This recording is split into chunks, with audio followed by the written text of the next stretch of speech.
What's going on, everybody? Welcome back to another episode of the Everything Horror Podcast, and I am Paul Dolsky, and tonight, I must say, I have a very special guest tonight because, I don't really know if you guys may have heard of the pixelated game known as Home, where it's kind of like your choose-your-own adventure, it's multiple endings and very creepy, atmospheric type of game anyway, and then he went on to do Alone with You, and then he's planning on coming back with another game called Worse Than Death, which sounds very interesting nonetheless. But anyway, let's get him on board.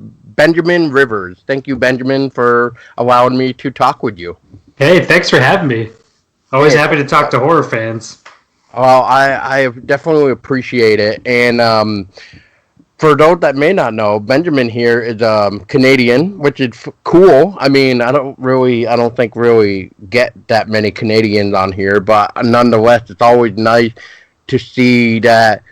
Let's just put it this way: Canadians seem to be doing something right in the horror genre that the U.S. is completely not doing right, which is actually making original content. But I think that's a whole new story in a different episode to begin with. But anyway, Benjamin.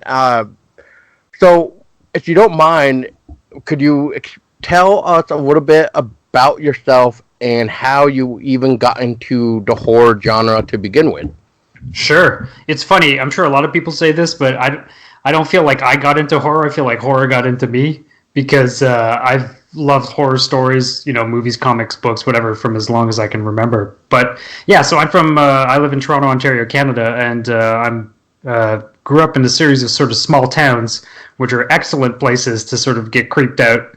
And I used to watch horror movies with my older brother as early as I can remember. I remember him like locking me in a room and making me watch Hellraiser, like in the 80s, just because he was a terrible older brother. And so we would just watch scary stuff all the time. I love comics, and I would just sort of get like used copies of old EC horror comics, like Tales from the Crypt and Vault of Horror, stuff like that.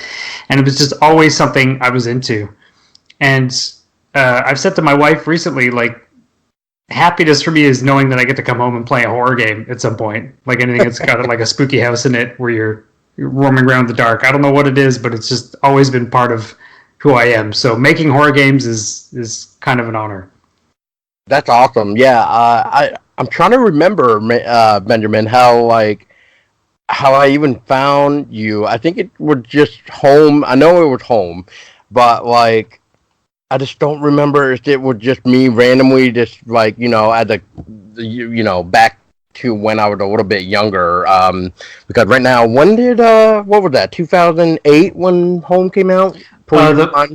The first version of Home was for like PC and Mac on Steam, and that was actually 2012, so 7 years ago. Oh my God! I know. Yeah, time flies. All right. Well, geez, God, I want to say Steam was definitely the first place, but I think I really got into Home more when it came to console because I'm more of a console guy, and plus at the time. I didn't really trust my laptop for games, even though I didn't really. Oh God, what's the word I'm looking for? I didn't really think my laptop would be good enough be considered as like a gaming laptop. So I didn't really do much of a laptop game or whatever you want to call it. But yeah, I first played Home on PlayStation. Whenever that was. God, wow. I don't remember when I actually got it, but either way, I fell in love with it there. I started to like the pixelated stuff just because, and I'm curious, is it just because you decided with a pixelated atmosphere of the game? Is it because like a throwback, a nostalgia type of game, or what? But just the idea of it, I guess, alone was just really cool with the creep factor of it's just you in a world where something's going on. You got your own choose your adventure, and it's really neat how you did that. So how did Home really just get inspired by you? Yeah, so I'll answer. I can answer all that stuff. So regarding the art style, so in my previous life, before I was a game developer full time, I was a graphic designer, and I did that for about 15 years or so. And one thing when you're a designer is you work on jobs like like most or like a lot of other kinds of work do, where you get briefs and you have a bunch of things you can and can't do, and you've got to figure out what you're going to do within the constraints of that particular project. So when we worked on home. It was my wife and I. We decided to kind of create. Well, we created a design document, but we created a bunch of artificial constraints, and we tried to think about what would make something interesting. And it was like a little bet. So the idea was that I bet you can make a horror game that is really really low res, just 2D, and you could still make it really scary, and people would engage with it. They would find it creepy. They creep themselves out. They'd be talking about it. Like I bet that could be done. And at the time when Home came out, there were very few independent horror games, but also the horror genre in sort of the gaming space had been in a bit of a lull. There had been some stuff, but there wasn't a lot. And in fact, the year that Home came out, there's a bunch of other like really cool indie horror games that came out as well, and sort of kicked off a bit of a resurgence. And now there's like lots of amazing horror games from sort of real low budget stuff to real high budget stuff, which is obviously awesome. So that was kind of how we decided to approach that. And then, as the game sort of progressed in development, we were like, hey, this actually is really creepy. Like, I think this is going to work. And we sort of just trusted our gut and made it happen. Fair enough. And so, just to be clear, your wife is also into horror just like you. Okay, that's an excellent question. Into horror would be stretching it. She's definitely into laughing at me because I'm screaming watching like a horror movie, and she thinks it's funny. But there are certain things I'll try to watch, and she's like, I think I'm just going to go to the office and go get some work done while you watch this movie. So I'm the horror fan, but she likes making fun of me for watching horror stuff and consuming horror content. So I guess that's her sort of her gateway into the horror world. Fair enough. There is times where like my fiance and I are watching something or whatever, and she'll get spooked, and I'll just turn to her like, "Really? Like that shit scared you?" And she's like, "What?" Yeah. So I'm just like, "Ay, ay, ay." So yeah. So everybody said that I'm very hard to scare. Like I always say is I need a challenge, I guess, to scare me. So the challenge is scare me, and if you can scare me, then you'll be the first person to scare me in like years, sort of thing. Like, yeah. So, but good luck. That's awesome. Yeah, it's so funny. People approach horror very differently. Like some people love jump scares, some people love like psychological stuff, some people love the tension and whatnot. And yeah, especially with games, everything's a little bit different. Every game's a little bit different. The way you approach it has its drawbacks and advantages.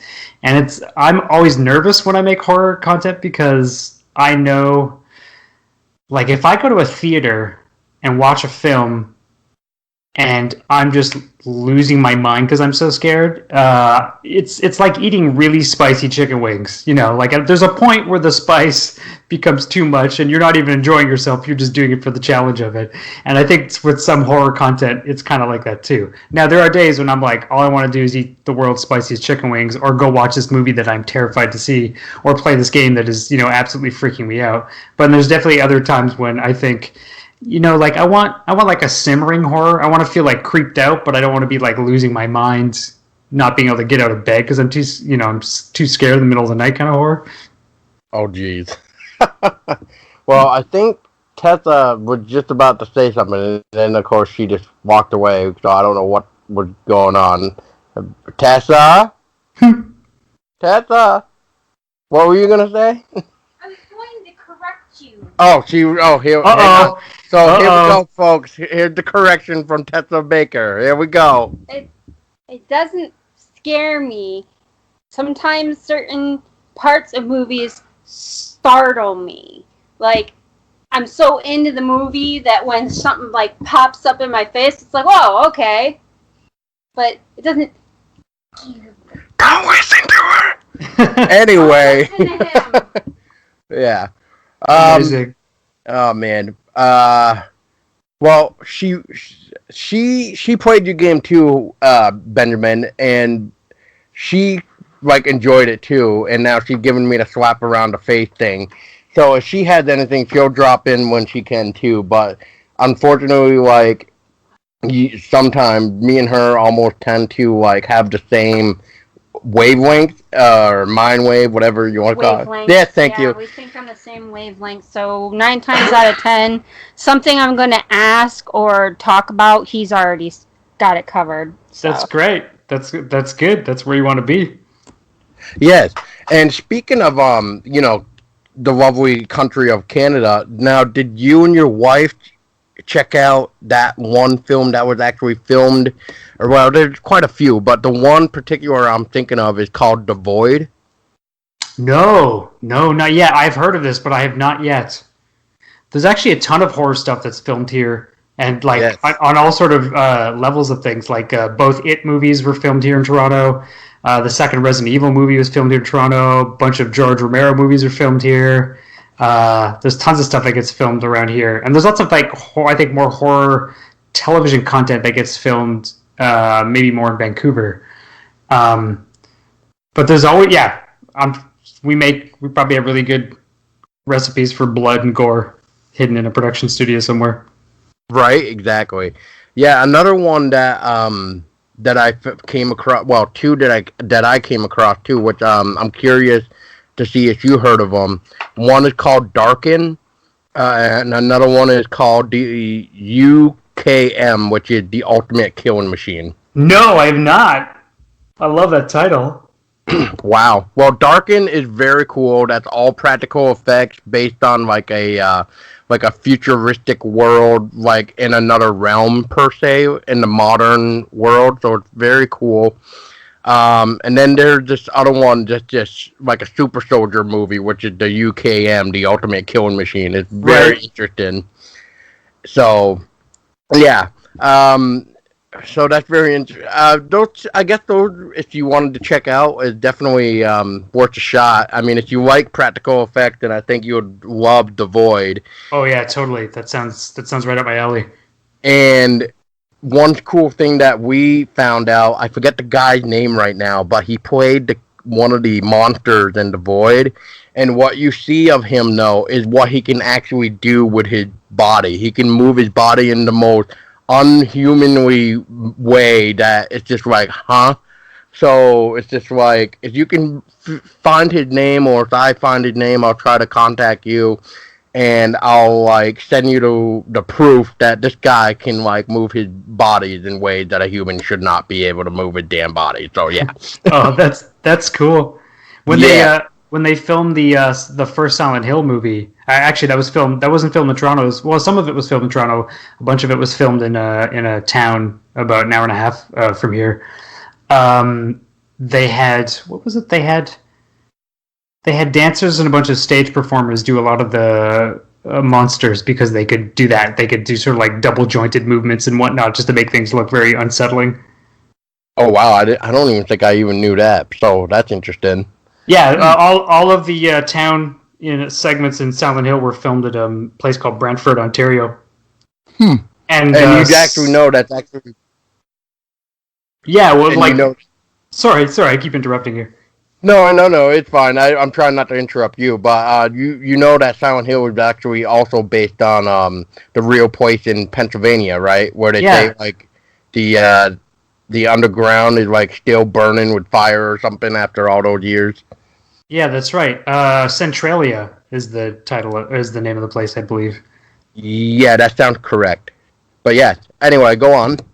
I mean, like, I remember the first time I found that out that Silent Hill was filmed here, I was so excited. And the second movie, which is not great, or not even really good, it was moments. Yeah, it was also filmed here. And actually, my wife and I took a walk one summer, the summer they were filming it, and they had there's the scene where they're in the carnival, with like the merry-go-round from the game, and all the set stuff was still sort of laid out. There's like a beach area where they'd filmed all that stuff, and we'd sort of wandered. And I'm like, wait a minute, because the signs that were on some of the structures were from the game, and I'm like, holy crap! I think we just found the Silent Hill 2 set, but they hadn't like packed everything up yet. They had just sort of shuttered it and I've left it there to take away later. Oh, that's really cool. Yeah, so if you watch Resident Evil 2, and you see the part at the end, spoiler, where they blow up Umbrella Labs or Umbrella headquarters, that's actually our city hall that they quote unquote exploded. Is that the? I think I might be getting my Resident Evil mixed up. Is that Nemesis? Was that number 2? Did they call it Nemesis? Oh boy, I think you might be right. It was the first time they had Jill Valentine in the movie. Oh no, wait. I might be getting the name wrong. Hang on. It has Nemesis in it. Crap. Apocalypse, I think. Resident Evil Apocalypse, maybe? Yeah. They all have, it's funny, they have such a long running franchise now. I can't remember what any of the subtitles are. I just know it's the second one. Because the first one was just Resident Evil. And it was like Regeneration or something like that. I can't remember, but... Oh no, Regeneration was the CGI film. Doesn't matter. Right. Anyway. Yeah, exactly. But yeah, that's really cool though. But yeah, you were saying with home, so like you were a graphic designer, you were doing some stuff, and then the Picturated came from I think I remembered you saying like you and your wife talking about, well, we could make it 2D and we can get away with making it creepy, yada yada yada. And then I'm trying to remember what you just said. So no, that was basically it. I mean, the whole idea was that we had only sort of so many resources, and we wanted to make a game. Like Home was originally meant to be a jam game. Like I thought, I could just bang this out in a weekend, which of course was not entirely true. And I just sort of was working on it while doing other things, but it only took about 6 months to do. Actually, it was quite quick. Oh, wow. When you add up all the time. And then when we did it, we're like, that's cool. I think this is going to be good. And then we just sort of lucked out. It blew up real big, and it was kind of, right, being at the right place at the right time, which is fantastic. And then we started noticing, holy crap, people are totally into indie horror games. And as someone, again, who loves horror movies, and at that time in the city, there were still lots of movie rental places. The streaming hadn't happened yet, and you mostly got, if you're watching stuff, you're mostly renting it from the store. So we had this amazing. We're very lucky in the city. We have amazing theaters, but we also had a amazing series of sort of independent rental places. And there was this one I used to go to all the time called Queen Video, and they had essentially bins with just the flat folded DVD or VHS covers. So you could flip through them like you're flipping through a box of vinyl records, and then you could they had so much content there that they could sort of store this way and display. And I used to just go and pick a genre. So one summer it was Italian horrors. I realized, you know what, I don't know a damn thing about Italian horror movies. I'd never seen any. So I just started going through and watching a bunch of those, and then finding some sort of obscure stuff, or like the creepy, dark underground films, or slasher movies, and then really got an appreciation for just really tight, quick, and condensed storytelling, where you're not telling this giant epic drama, but you're telling a movie in a tight 90 minutes, and you get these amazingly memorable scenes that people carry with them for the rest of their lives. So doing stuff like Home was kind of like that too, where we thought, we're not trying to make the world's biggest horror experience. We're just trying to make something that people will play in one sitting, if possible, and will carry with them forever because they're traumatized by it or something like that. Well, I don't know if they could do it in one. Well, hang on. Let me rephrase this. They could probably do it in one sitting, like I probably did. Maybe a couple tries or something, because maybe it got too late at night or whatever when I was playing it. But let's see. If memory served me right, there's 3 endings to the game, which I won't say just in case for some weird reason somebody had not played Home. Mm-hmm. But how did, if you can, without saying too much, how did you figure out ways to end the game multiple ways, I guess? Yeah, no, that's a great question, because that was the toughest part of the development process. So when we started, the game started because I'd written a short story. I'd written part of a short story, totally slacked off on it. And I looked at it one day when we were coming up like coming up with an idea to make something scary, and I was like, oh, this is a pretty good setup. Like I could do something with this. It was almost like a screenwriting class when you realize, oh, this is a cool first page for a story. I just don't know what the rest of the story is. So we started with that, and that was about the man waking up in the room in a sort of a house that's not his. And then from there, I started to piece together, okay, so what is he trying to do? What is he going to uncover? What's going to happen as you sort of play through? And for people who haven't played Home, the way it works is that your choices matter not just like at the ending, but they matter throughout the story. So depending on things you essentially look at or don't look at, you will have access to other options. And it's meant to be very organic, where we don't tell you what's going on. There's no like icon that comes on the screen that says like, oh, you've made this choice and now you've filled like your plot number 2 meter or anything like that. It's just something that's you're meant to sort of think about as you play. So the difficulty of that is that sometimes when you play a game like like with Telltale games, they tell you very specifically, when you do something that impacts something later on, and they often tell you at the end of a chapter what you did, what other people did, the kind of percentages, and you sort of get a bit of a lay of the land of what your options are. But we wanted to, with Home, obfuscate everything so that you never knew what you were doing and how that specifically affected the game. And because we wanted people to talk to each other, to say like, hey, I played Home. Wasn't it crazy when you do this in the end? And then someone else would say like, what are you talking about? That's not how the game ends at all. And then you realize there's a discussion to be had. So to answer your question about how we came up with the endings, a lot of it was figuring out, following a path, like basically writing a path that made sense, and then realizing at certain moments, oh yeah, but you know what? If you think about it, there's more than one answer to this particular node on this path. So let's just, make a note and come back to that, and let's flesh this out a little bit later. So one question I get a lot is, people ask me if there's a canonical, like official ending to Home. And some people get mad at me, like even 7 years later, I get these angry emails. People are like, what the hell is the actual thing that happens in Home? Like, tell me. And I bet I know the answer that you're going to say is pretty much it's just like, I don't know if it's the way you probably word it, but it could be any ending is really the real ending, I think, right? Yeah, absolutely. And some people say like, "Oh, you're just copying out," but that's the literal answer. Like the whole point is that none of the particular endings and none of the choices you make are wrong. So in my mind, when I wrote it, and since you played the game, you might sort of remember some things. But in my mind, there are 5 very, very distinct ways to interpret the story. That we wrote down very specifically. We kind of had kept like a running note to say like, okay, if you can interpret, if there's a moment that we want you to be able to interpret, it has to work with any of these 5 branches. And they're pretty sort of fairly wide-ranging. So everything has to make sense from that particular branch, so that you could never go back and say like, well, this is stupid. If the ending is X, then clearly this is just like a crappy piece of writing. This is never intended to be interpreted in any other way. So we had to make sure to do that. So when the game was coming out, like I had all these charts and spreadsheets and stuff.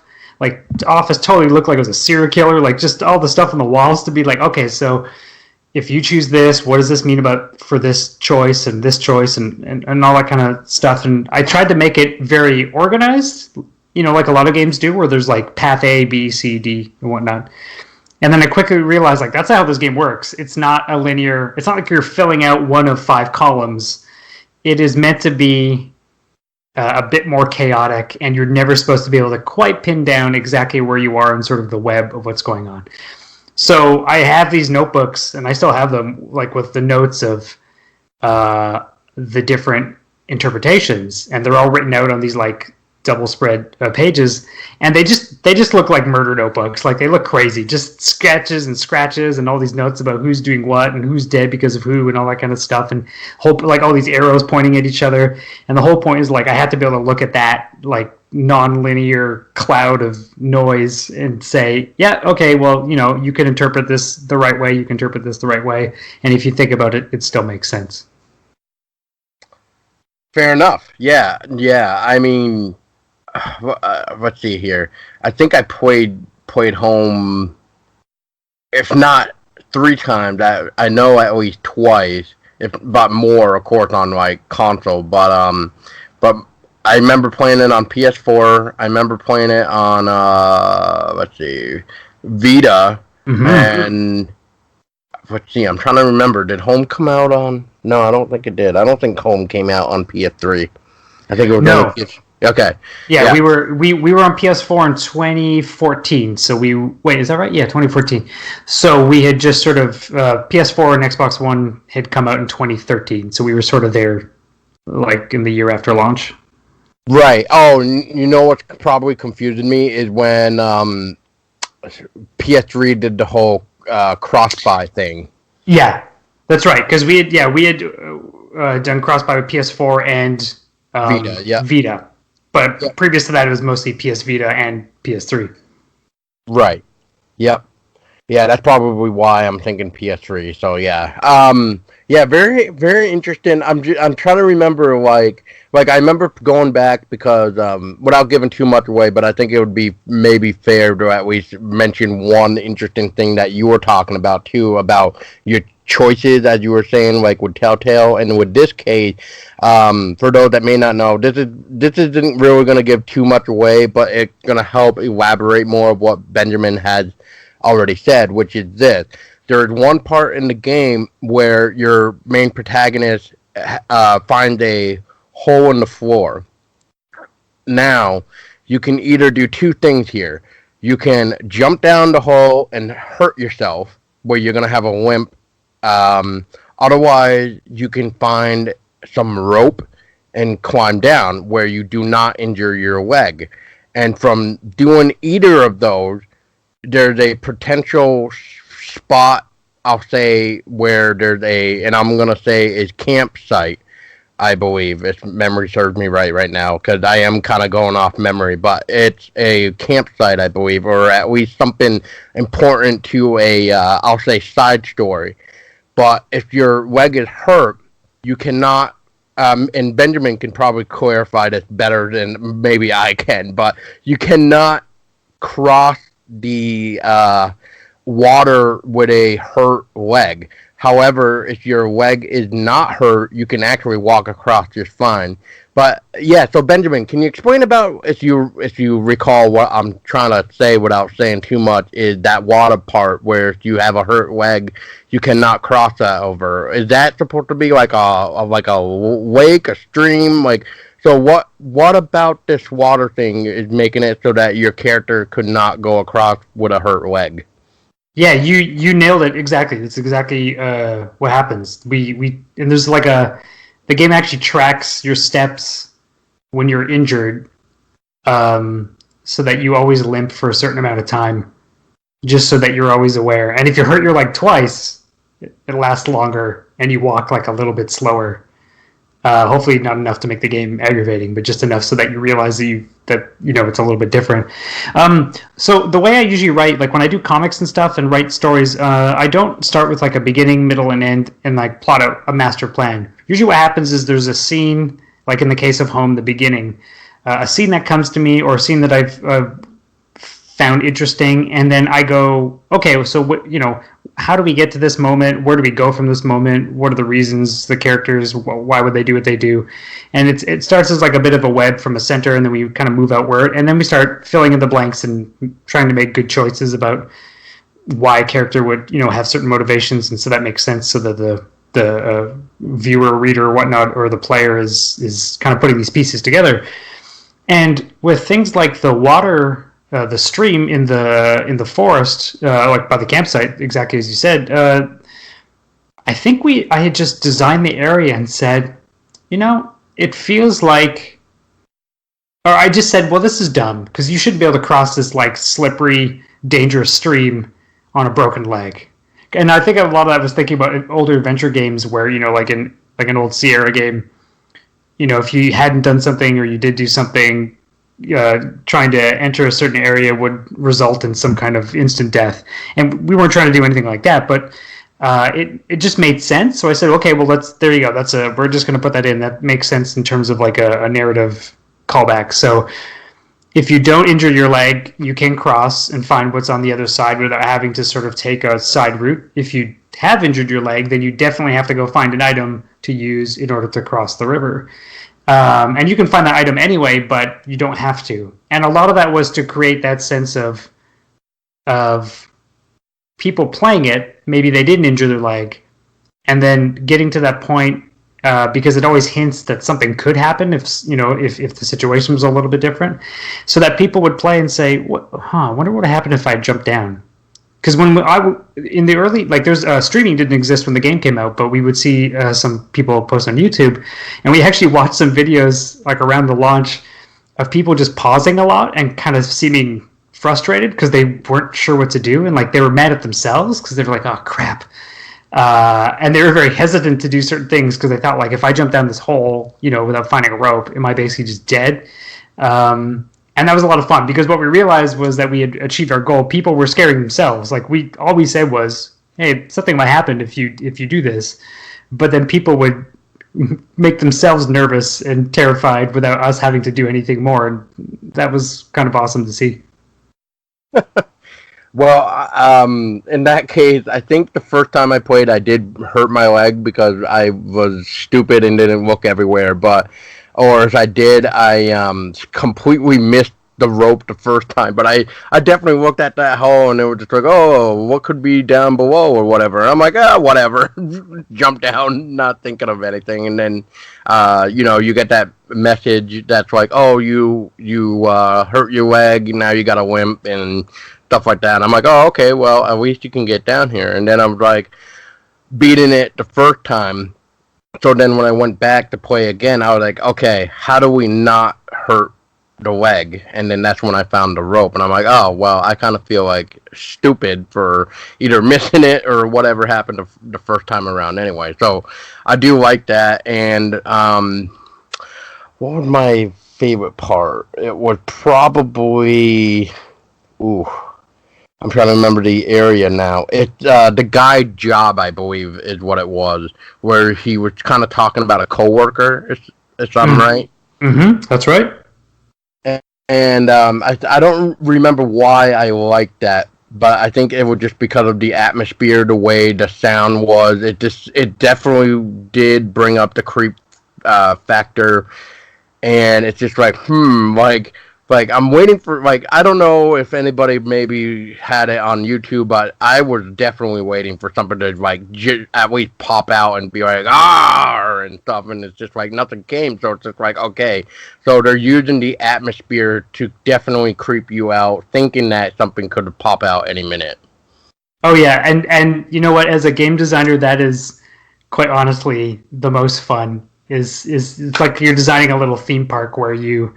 are trying to control how people feel about certain things, whether they get like feeling claustrophobic or scared or nervous or, like you say, apprehensive that something is going to jump out. And it's super fun to watch people play, and they're like, I've seen people like just tiptoe through home and they don't want to do anything because they're just waiting for something, even though it might be a completely safe area, but we put them in the mood where they're thinking about that all the time. And as someone, again, who plays horror games, I get the exact same mode, and I'm just like cursing the designers for stressing me out so much. Yeah, that's fair enough. Now, is there, let's see here. Home, let's see, what can I say? Is there anything else to this that I'm trying to think without giving too much away? I don't think so. However, though, let me see. I'm going to have to check real quick for my notes real quick. Where was it? There it is. Last year, actually, Ben, Home actually got a physical release from limited run games. Now, how did that come to be? I'm just curious, did they have to contact you to ask you, like, hey, would you like to have your game have a physical copy? And if so, like, what would you like to do with it? So, yeah, how do you feel about Home having a limited run game? Well, that was like a dream come true. It was so cool. Yeah, so the Douglas and Josh were the heads of Limited Run Games, real cool guys. And they're just like so rock and roll. They kind of just came up to me when I was demoing Alone with You at a PlayStation Experience show, and they were like, "Hey, we're doing this thing. We're making games on physical disc. Would you be interested?" And at the time, I was like, "I don't know what this is about, and I'm kind of confused." So I was like, "Okay, I don't know, but maybe I'll talk to you guys later." And then eventually I did, and they're like, "Oh, finally came back, huh?" And so I said, like, "So it seems like you guys are making physical games, and this is really awesome." And they said, like, "Yeah, we'd really love to have Home on there for both Vita and PS4." So I said, "Yep, absolutely. That sounds great." And then they were just real nice to work with, and everything kind of just went smoothly from there. Yeah, and the fun thing was when Home first came out. So it came out in Steam in I think it was August 1st, something like that, like August or July of 2012. But it actually had received a very small release on kind of a personal website, like a company website, prior to Steam, just a few months before. And what had happened was we had released a trailer the previous October as part of this competition, and it got picked up by gaming websites. I think Joystick was the one that picked it up the most. And I was just shocked to sort of like check my newsfeed or whatever that one day and realize, holy crap, everyone's talking about this stupid game we're making. And then there was a lot of interest. We were getting emails, and all that was really fun. And then we had kind of planned to do something fun with a physical component, but we didn't quite know what that was. And as time went on, as development went on, I realized, like, oh yeah, I definitely want to make something cool. So, I mean, one of the inspirations for making a physical version of the game was the old Infocom text adventure games from the like late 70s, early 80s, which had these boxes full of cool stuff in them, like ID cards and physical objects and manuals and whatnot. And they nicknamed those feelies. And they were meant to, because the games are so primitive in terms of either having no graphics or very limited graphics and were very narrative driven, they were meant to give you a window into that world by having these cool objects that you interacted with, sometimes within the game itself, and sometimes just outside to sort of build more of the story. And I love that stuff. And again, as a graphic designer, any excuse to sort of make cool stuff was totally up my alley. So we had pitched the pre-orders for the game on our website as having a boxed edition. And then we sold out the pre-orders. We had said there was going to be like 200. It was limited because how many could we actually make, and how many was anyone going to buy? And we sold out of the pre-orders like very quickly, and we're like, oh crap, well, we got to make these things happen. So we did it. Everything was like basically handmade, hand stuffed. And I'm not sure if you've seen these editions, but they had like floppy disks that came with them. They had secret messages on them. They had a letter that you couldn't open until the game told you to. They had a bunch of other things like that were all meant to sort of enhance the experience, like a map that didn't quite make sense and fun stuff. So the game launched with a physical version, of which, again, there were only 200. So when Limited Run reached out, the idea to actually bring like another physical version, but like to a whole bunch of people who are actually going to be interested, and not just the people who had pre-ordered the old version, was extremely exciting. So that was like a no-brainer, super easy, and so awesome to get that done. Yeah, I unfortunately missed out on it, but that's what happened when bills come into play or rent or whatever happened at that time. And what really sucks too is when you get paid bi-weekly, not even every week, so that even sucks too. So you got to talk about tight budgeting your money, really. So I did see it. I unfortunately just couldn't do it. So I was like, God darn it. Maybe if people demand it, maybe we could see another limited run thing, but who knows? But it would be like a dream come true. Yeah. Oh man. Yeah. It's so cool to see that stuff, and it's anytime someone posts like the game for our second game, Alone with You, our limited run edition just came out, and I think people have been receiving them over the past few weeks. And so when people post on Twitter and Instagram like unboxing videos of them getting this stuff, it's amazing. Like, whoever thought that would happen? Right? No, I hear you. Like, I was shocked when I saw Limited Run do a do a physical copy of one of my favorite horror games too, called Layers of Fear. I never would have thought that game would have gotten a physical, but I was so shocked when I saw Limited was doing it. I was like, oh my god, yes, this game definitely deserves it, I think. So, and that's probably one of my favorites too, for like just to throw out there, I guess. I mean, I definitely would recommend that game, just like I would recommend your game too, Benjamin.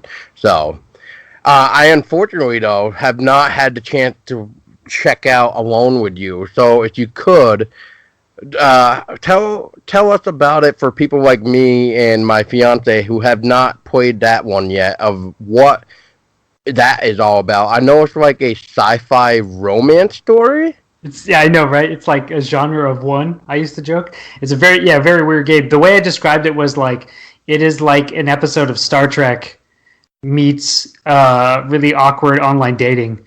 So the whole point is it's an adventure game, and it's set in sci-fi. It's a lot longer than Home. It's like, I don't know, like 6 hours long or something like that. And you play the last surviving member of a terraforming colony off on this planet somewhere.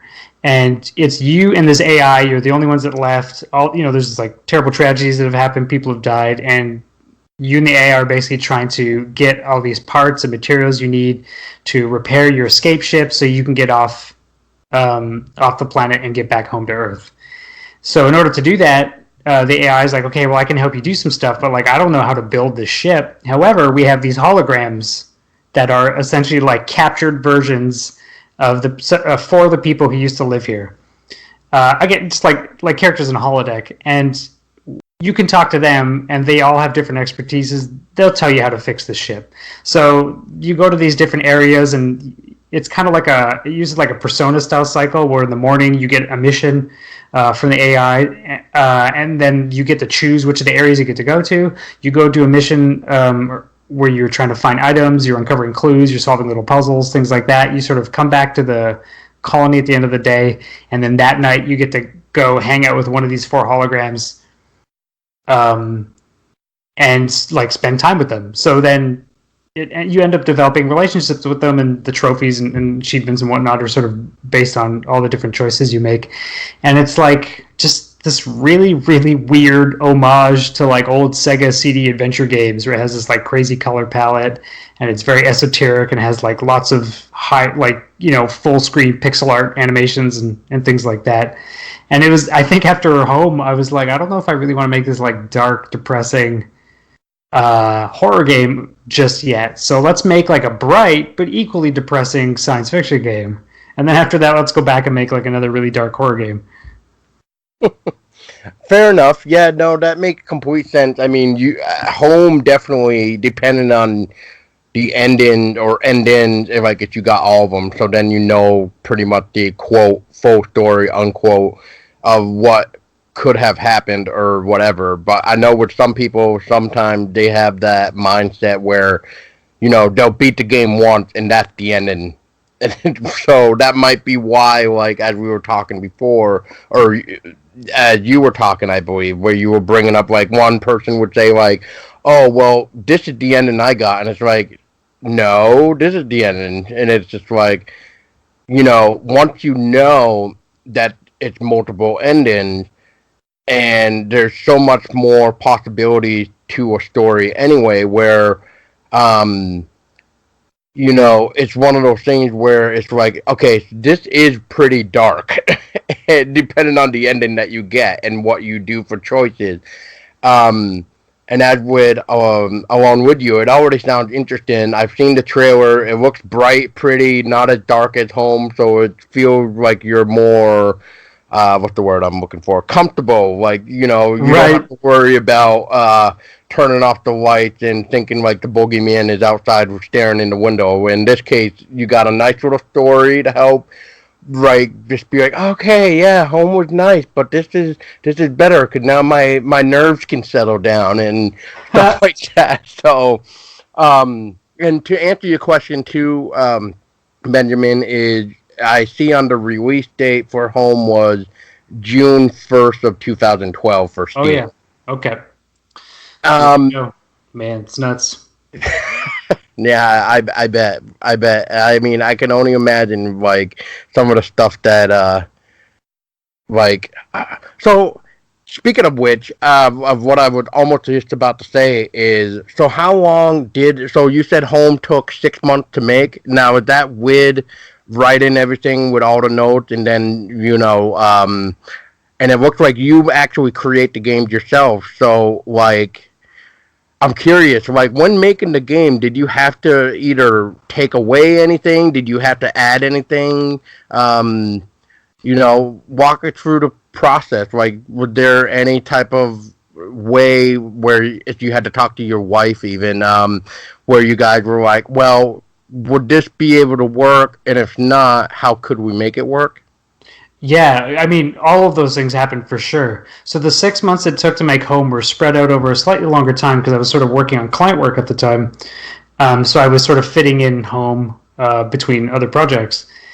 And so a lot of it was I was learning the tools I was using at the time as well because we make our games right now in Game Maker Studio 2. It wasn't Game Maker Studio 2 back then; it was an earlier version, which is a game making software suite that caters specifically to 2D game design. Makes things super fast to implement and can be very powerful and lets you now port to like damn near everything very quickly. But at the time, there's a lot of things I was just learning to do as a programmer and figure out how to make. So there was things I thought, oh, I'd really like to have a creature or some kind of enemy or whatever. And at first, I was like, I don't even know how to do that. And then later, I realized that I don't even want that. That's not the right approach for sort of this design that we've laid out. In terms of things we added, what's really interesting is most people probably won't remember this, but when the game first came out on Steam, you couldn't save your game. Oh. It was a deliberate choice to say you played the game in one sitting or you didn't play it at all, because the general playthrough would be about like an hour and a half if you were sort of like on media, sort of on average. Some people, you could speed run it way faster, but that was Right. kind of the idea. It was like a movie. You got to sit through the whole movie, and we actually got like put at the magazines and stuff because people were like, "Ooh, brave choice!" Like you're making people play this whole game without saving. But we knew we wanted to make to release the game on iOS, which it came out on iOS in 2013 because it was actually designed as a mobile game, like to work as well on mobile as it did with keyboard or mouse or with a controller. But it just wasn't feasible at the time because of sort of the tools we had available to us. So when we went to do it to release it for iOS, we had to put in a save system because if you're playing your game on a phone and you get a phone call and you leave and then your phone decides to like deprioritize that app and free up memory for something else and you come back and the whole game is reset, you're angry. But we could reliably convince a whole bunch of people on Steam to say, just play the game an hour and a half. Don't worry about it. You'll have a good time. But with a mobile device, that doesn't work as well. So for quite a long time, several months, 3 to 6 months, I can't remember now. You couldn't even save the game. But as well, we had some ideas where there were some areas that we kind of had, like I had in the back of my head, and some rooms, extra rooms that were not available at the beginning of the game. So in Home, there were doors, even in the very first area, that just didn't open. And throughout other areas of the game, there were parts that doors that were closed and sort of just rooms that weren't there. And so I kind of like in an update, I sort of snuck in an entire new area. The train yard was not in the original release; it was sort of added about 3 or 4 months after launch, as well as some other rooms that were just sort of made open, so that if you're playing the game again, and especially if you knew it well or you liked it, you would play it and wonder like, what the hell? Why is there a room here all of a sudden? Because we really want to freak people out, like almost like their game was messing with them. Like was the kitchen here the whole time? I don't remember there being a kitchen on the last time I played this. So we kind of secretly added in stuff months after launch to just kind of mess with people and see if anybody noticed, and which was actually a lot of fun. Nice, nice. No, that's definitely interesting to know because that train part when you gotta find a specific item. I'll just say that was very interesting. I I think I actually like that part too, just because it was just more of the like, okay, what's going on here, sort of deal, and then that kind of makes sense for another part too. So that I'll keep hush hush. So interesting. Now, my final question for home, and I don't know if you ever get asked this question about it, but I am curious. Is so how did the whole I'll call it scene come into play or get brought up to either save the mouse or not save the mouse that is trapped? Oh, that's a really good question. So the mouse is the first choice you can make in the game. So that was a game design thing where we wanted you to be able to make a choice that seemed simple and maybe even almost pointless. You know, you see the mouse is trapped, you're like, oh, because it's doing what a lot of the game does. It's telling you something's happening. There's a mouse trapped. It's asking you, what do you want to do? Do you want to free it or not free it? But it doesn't tell you what's going to happen. And then the whole point is that if you don't free the mouse, the next time you come into the room, it's dead. If you do free the mouse, you'll see it again later on. And we wanted to teach people right away that every time the game asks you something, you're not sure what's going to happen. It may not be what you expect, but something is going to happen. So I wanted to teach that with something that wasn't a major decision that you were going to be mad about, because you're like, well, I didn't even know what the hell was going on. I didn't even know that was how this game works. So we did it with the mouse first, and then once you saw that, oh, I get it. And it would also hopefully cause you to think, like, well, what if I'd chosen the other option? What would have happened? So it was a safe choice. And in the console versions, the mouse represents the first trophy you can get in the game, and that was also a decision to sort of clue people in that, you know, choices you make and whatnot are going to affect how things play out. Yes, and I do remember. I don't even remember how many times I had to play it, but that train part you're talking about, that trophy that whoever I'm assuming you were talking with PlayStation about it, because I don't know how that works either for the trophy, but there was one, I don't even know if it even got fixed to this day, but the train trophy there. Oh God, I hope it did. That I mean, you can still get it, but it's more like a hit or miss. Like, you're either gonna have to play it more than one time to hopefully unlock it, or you're gonna maybe get it the first try, which is gonna be like, you know, like I said, the 50-50 chance. However, what I did find is the PS Vita version, everything unlocks perfectly. Oh boy. But that train trophy for PS4 definitely took me probably 5 times. I remember I was like, oh my god. Oh, I'm so sorry. Well, I'm going to go speak to my programmer and fire him immediately. Oh, geez. For being such a hack. Well, I don't even know if it even got fixed. I mean, it's hard to... Well, actually, no, I don't even think it had gotten fixed, because I forgot when Tesla was playing it. I think we did everything right, and I don't even think it popped. But anyway, we're not here to talk about firing Benjamin's helper here. We're talking about the next game that is actually in the works by you, which is Worse Than Death. Now, how long has Worse Than Death been in development now? Right, so we just launched. It just launched on iOS. The first version came out on iOS on July 1st. And that's the first release of the game. And so from beginning to that release, it was, I guess, about 18 solid months, just about almost 2 years. Wow. It's about 2 years since I've been thinking about it constantly, but some of the time in the middle there was spent sort of dealing with other things as well. Alone with you took us like way too long. It took us like 2.5 years, which is quite a long time to be on one project. And obviously Home was a lot shorter, and we wanted to bring that time down with Worse Than Death and get like a much sort of tighter development schedule. Very cool. Well, I don't really have an iOS because I don't believe in that stuff. But anyway, I'm an Android person.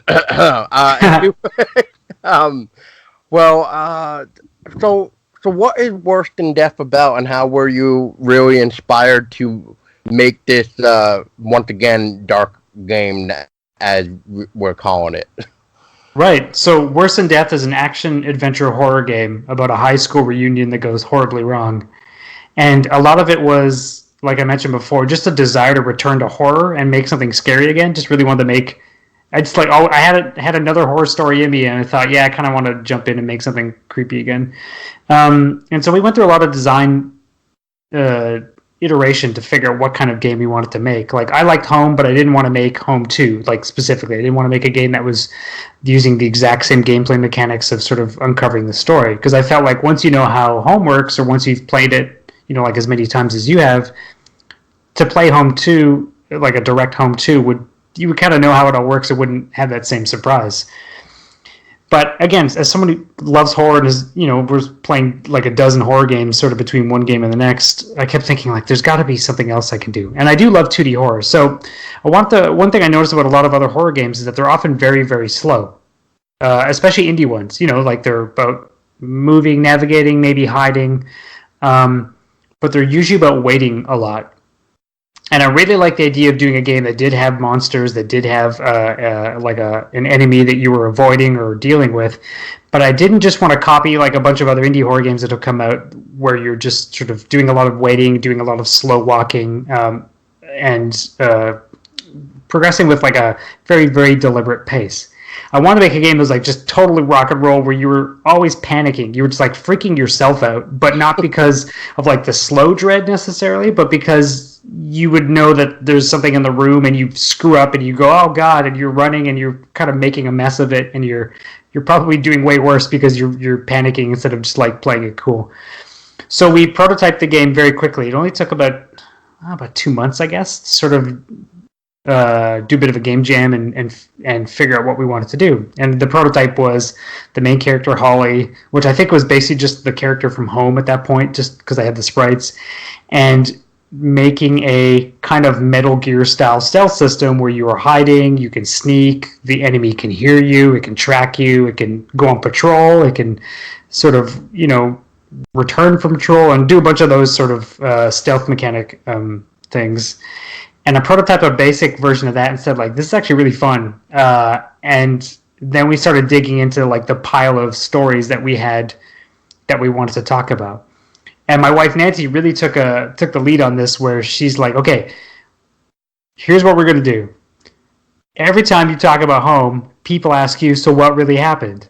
So we're going to make a game where no one's going to question what really happened, but we're going to leave a bunch of other things for them to think about. Instead, what we want to do is just have them like freaking out all the time, because it's like more in your face scary and more visceral.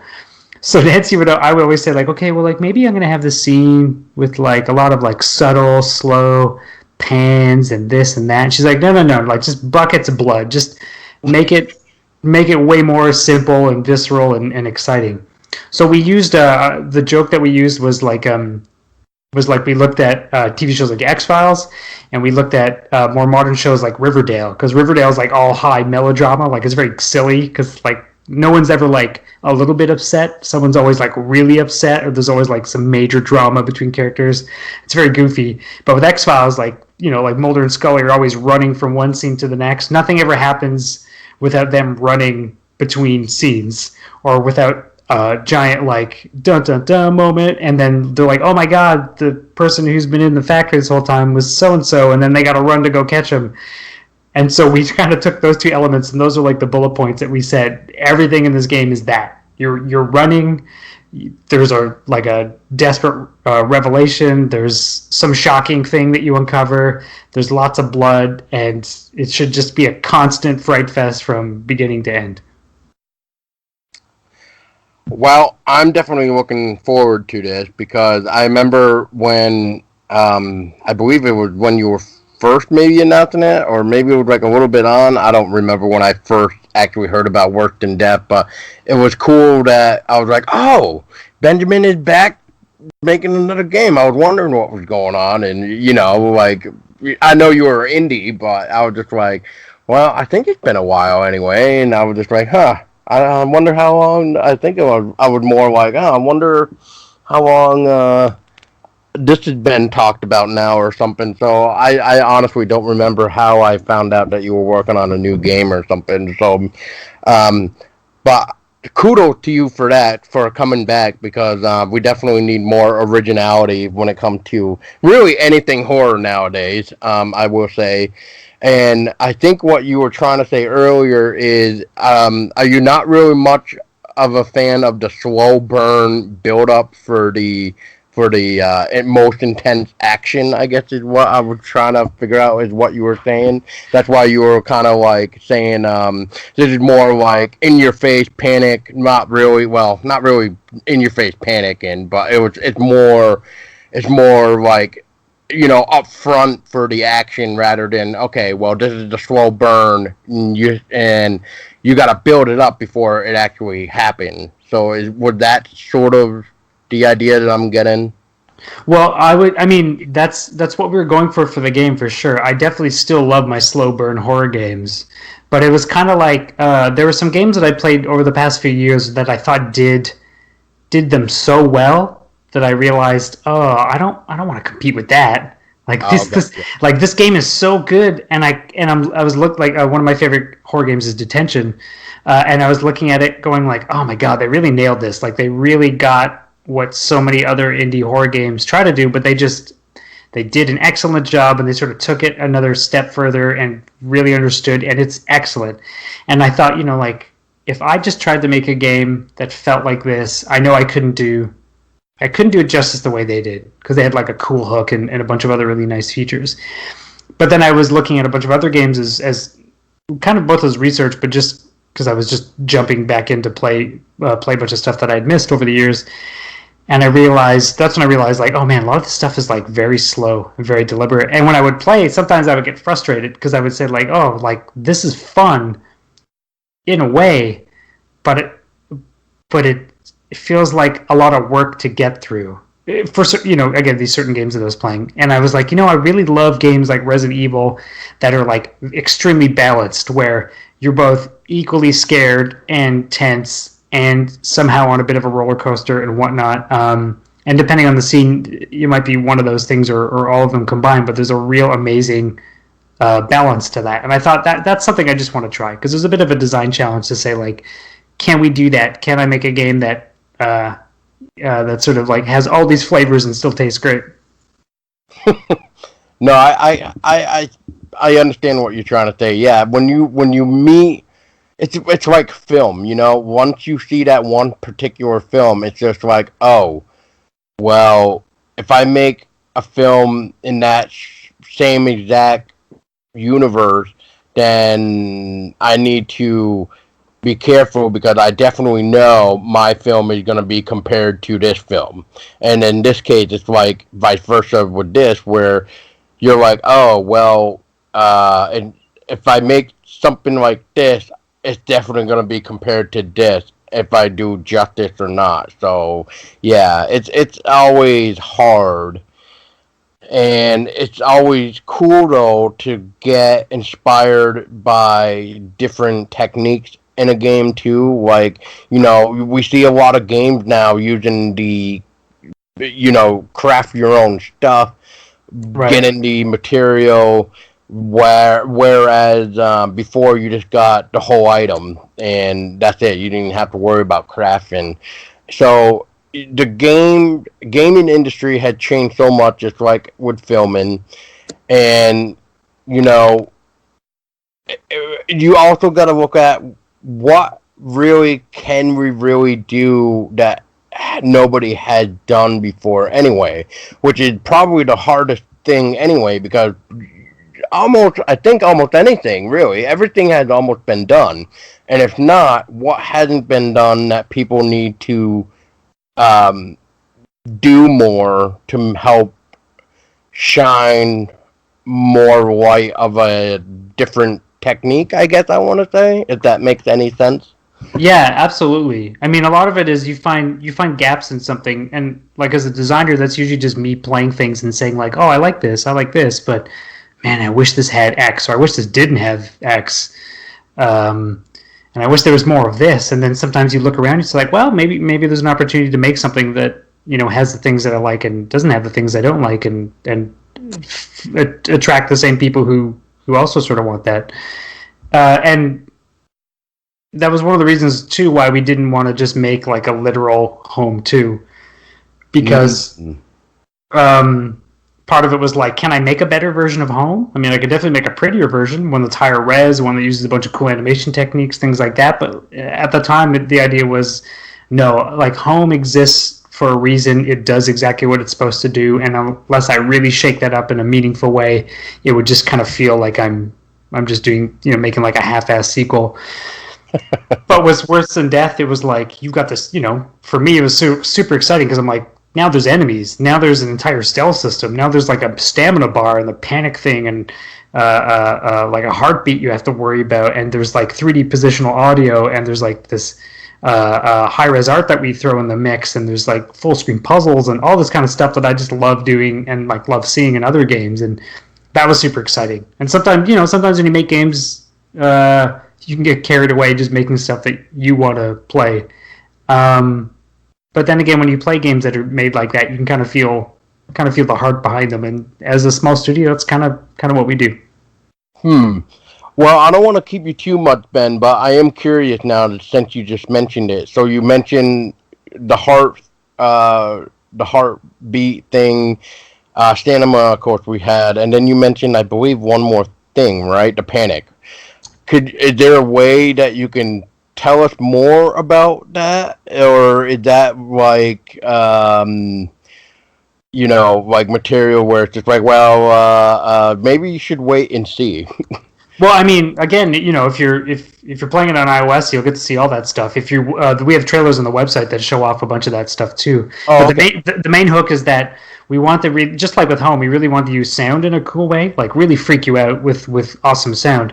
So the way the game works is, as you play as Holly, and as she's sort of going around her environments, we freak you out with sound that happens all around you, and we sort of mess with your head a little bit. But when you come across these creatures that you can't see but you can hear, you have to use the environment around you to track them. So it's a bit like Stranger Things, where all the lights in the environment react to a monster. So they're flickering as they get closer. You're hearing the sound sort of swell. You can hear their voices. They're muttering things, and all these other sort of sound effects play. And you can track them in the space, whether they're to your left, to your right, close, far, all that kind of stuff. And then the lighting around you changes to reflect their position as well. But you have this thing that at the bottom of the screen that we call a panic bar, and it starts off white, and it shows how much stamina you have, because you can run and it depletes as you run, and if you deplete it completely, you get tired, and then you have to wait a bit, and it kind of slows you down. But you can manage that to sort of like run and burst and not panic too much. But the bar also changes color, and it pulses along with Holly's heartbeat. So as a monster gets closer to you, your heart is just like hammering in your ears, super loud. And it gets faster and faster, and then the panic bar at the bottom is pulsating at the same rate, so that hopefully, again, like what we always like to do, is you're basically just freaking yourself out, because the sound and the visuals, you're like, oh god, oh god, oh god, and like, oh please, and we kind of make the moment a whole lot more stressful for you because of all the feedback that you're getting. And it's a real simple way to add that element that gives you something to manage and track and pay attention to, without adding like a ton of user interface stuff, or like a bunch of meters, or all this sort of other stuff that clutters up the screen. It's just one little element. Very nice. And just to also clarify for the panic thing, now does it also work the same way, where if you're trying to calm yourself down, like, is it, I know with most games sometimes if you're panicking or whatever, depending on the situation, they always say like, well, if you always want to get less stressful, you want to go into a lit up room.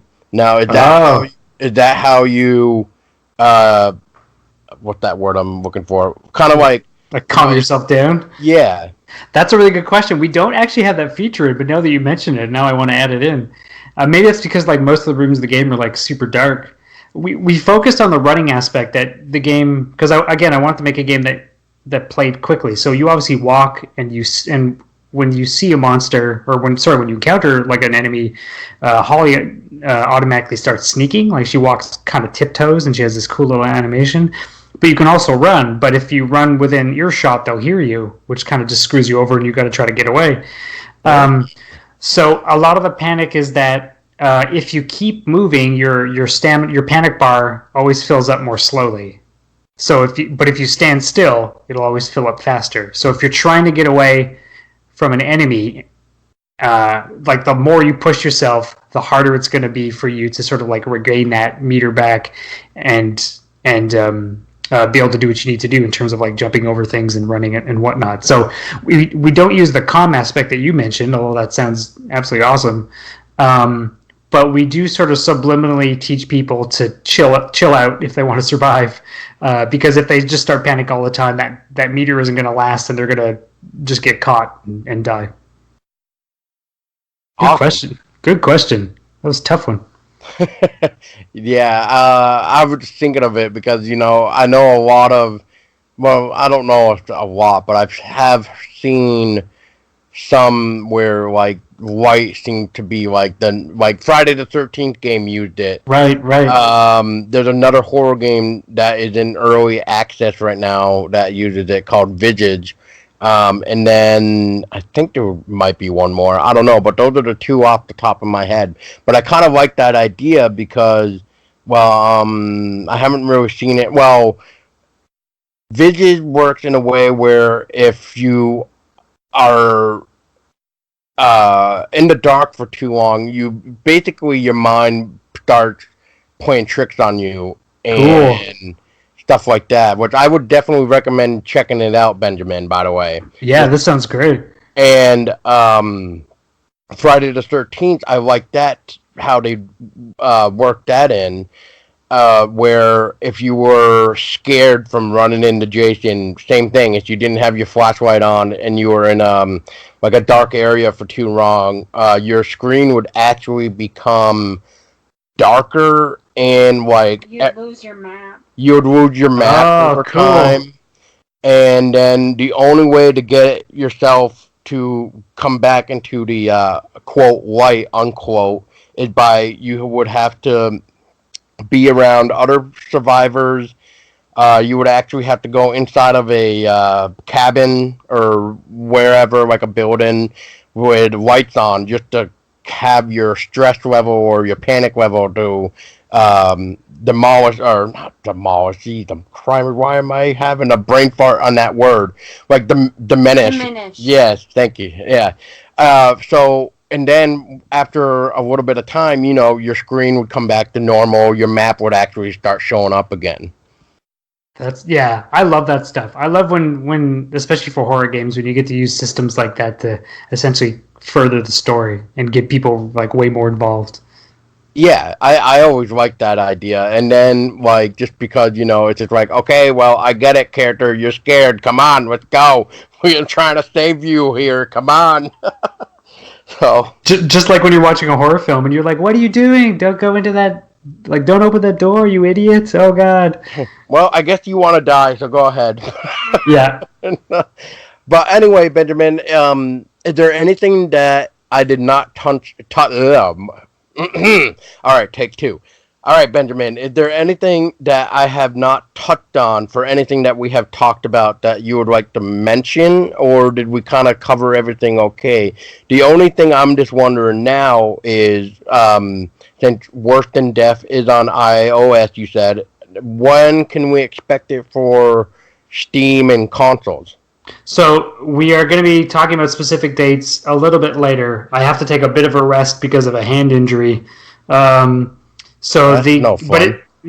Tell me about it. It's still coming out. It's coming a little bit later this year for the other systems, and we'll be announcing some more specific kind of over the summer and whatnot. But it's not too far away. But yeah, I can't wait for everyone to get their hands on it, especially on like console. Everyone could freak themselves out.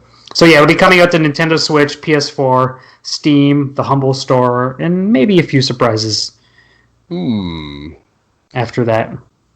I'm assuming like Nintendo Switch or something. That would be cool. It'll definitely be on Switch. Yep. Ooh. Are you